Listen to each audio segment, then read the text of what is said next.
welcome back to my kitchen. I'm the Deglutenizer, and before we get started today, I have a couple of announcements. First of all, you may have noticed that I got a haircut. I decided to make the chop to donate to Wigs for Kids live on a Twitch stream. In case you guys aren't tuning in yet, I stream on Twitch live every Sunday and Wednesday evening at 7:30 p.m. Eastern. Make sure to check it out. Secondly, you may have noticed my new shirt design. I do have a couple new items in my shop, including face masks. So check out the deglutenizer.threadless.com and order some awesome new merch.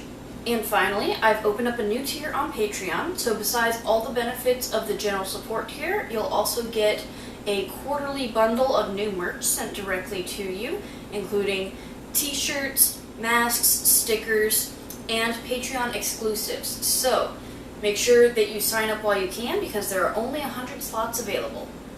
Alright, so with all my shameless plugs out of the way, then let's get started on today's content. I am going to show you guys, first of all, how to make tzatziki sauce from scratch. It's super simple and super delicious.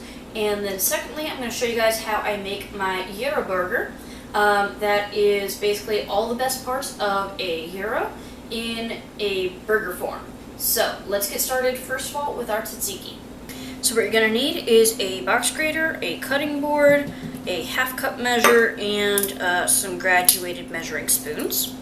And whenever my spoons don't fit into my spice jars, then I will just use a smaller spoon and double up. So I'm starting off with 1 teaspoon of dry dill, 1/4 teaspoon of a coarse salt like kosher salt, 1 teaspoon of lemon juice, and bottled is fine, 1/2 teaspoon of minced garlic,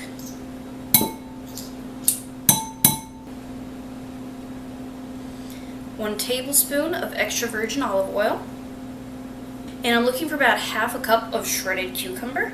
So I'm going to estimate that's about 1/3 of a large cucumber.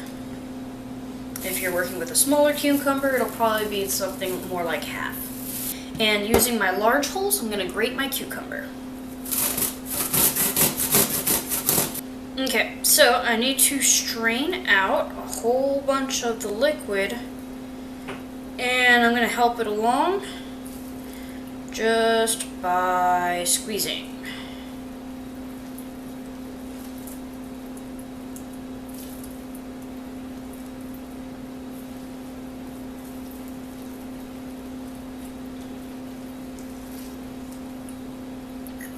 And I'm going to let this keep draining for a few minutes while I measure out my yogurt.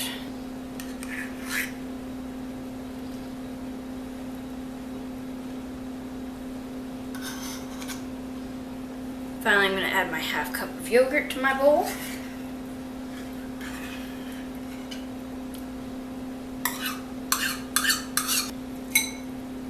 And add my cucumber. So I'm going to stir to combine.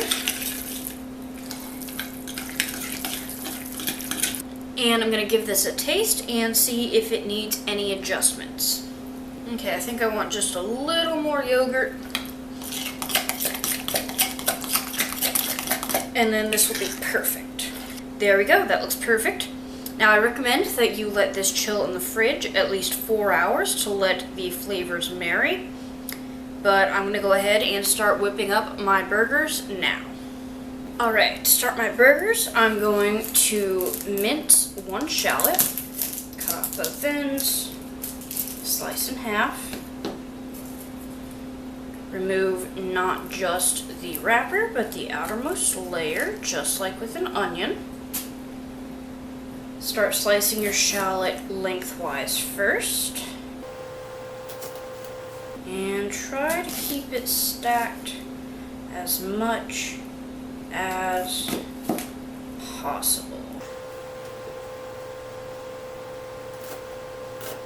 Then slice across. And I like my shallot in really small pieces, so I'm also going to just run my knife through a few times.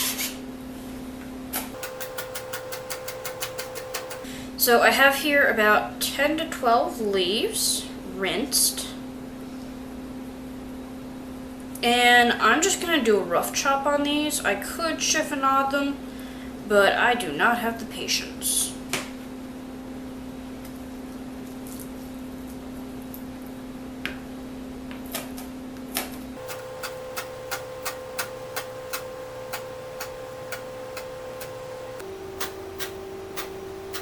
So I'm going to set this cutting board aside because I'm still going to need to slice my tomatoes and onions for my actual burger.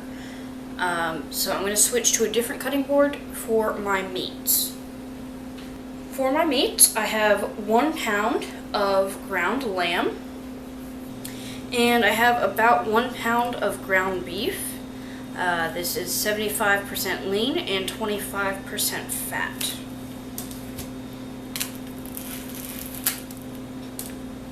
I don't recommend getting any leaner than 80-20, especially if you're planning on grilling these. To this, I want to add 1 teaspoon of dry Italian seasoning, half a teaspoon of dry oregano, 1 tablespoon of Worcestershire sauce, some feta cheese crumbles according to the amount that you want,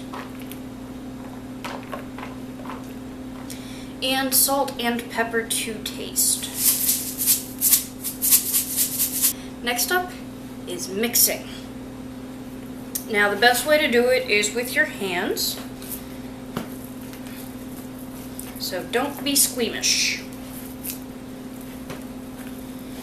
And the key when mixing this is that you only want to mix it just enough to incorporate and evenly distribute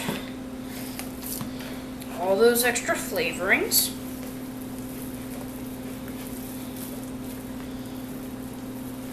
But you don't want to break up the grind on your meat too much. And you want to try and keep the fat together as much as possible,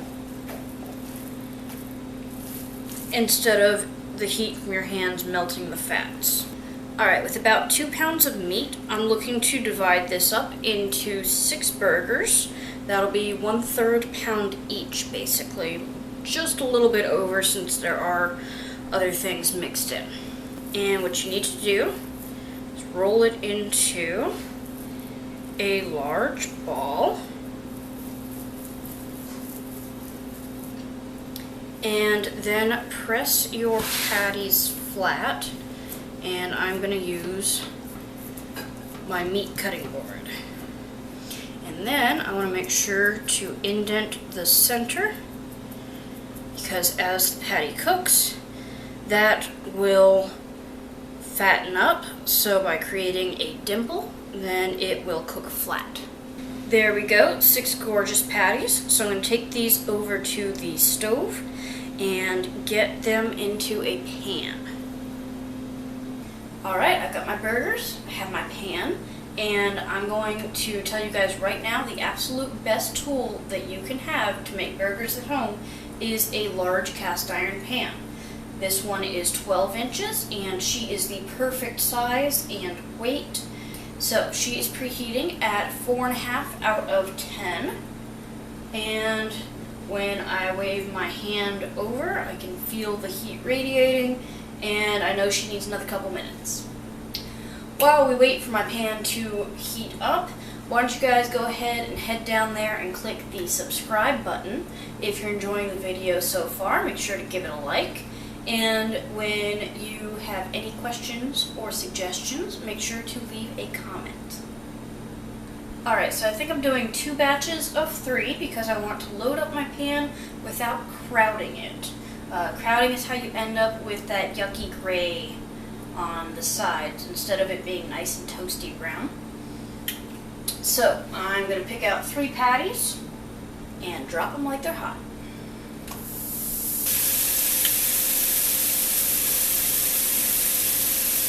So while my burgers cook, I need to go ahead and prep my toppings.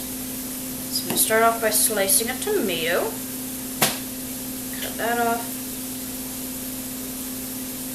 And I like doing thinner slices because my burgers are going to be quite large. And it's easier to keep my burger from toppling over if I slice all of my components thinly. So, chop off both ends of my red onion. And then around the outside, I'm just going to run one line. I want to make sure to get the outermost layer as well as the paper wrapper. And then I just need a couple of thin slices of onion. And I have my tzatziki sauce, which has already begun to marry the flavors. And I have some organic spring mix to use for my lettuce on my burger. And here we go. I have my burger building station ready for when my patties have finished cooking. Alright, I can see where a decent amount of fat has rendered into my pan. I can see where the edges have started taking on some color. So what I want to do is get my spatula under my patty. And I only want to flip one time. Oh, look at how brown and beautiful that is.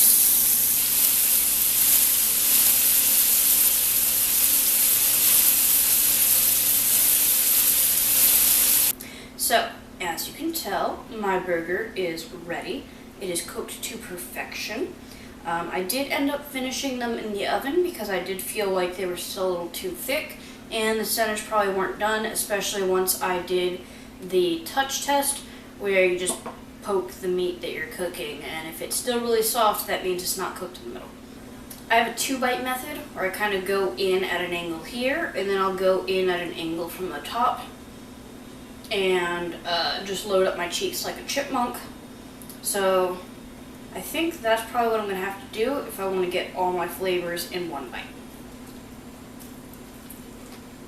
This burger is super yummy. It's got the tanginess from the tzatziki. The meat patty itself has tons of flavor from all those herbs and aromatics that I included.